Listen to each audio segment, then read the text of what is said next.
Ovdje ću do daljnjeg kampirati. Pozivam vas sve na granicu između Europske unije i Republike Srbije. Dajte mi podršku, treba mi konkretno da napunim mobitel.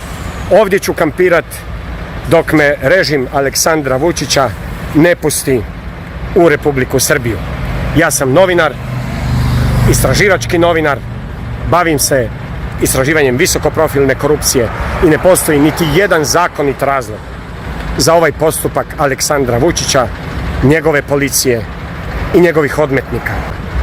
To je sistem vlasti koji se ponaša odmetnički da zaštiti svoje korupcionaške i mafijaške pozicije, da zaštiti ono stečeno na kriminalu, mafijaškom načinu vladanja, korupciji, organiziranom kriminalu i u krajnjem slučaju na ubojstvima.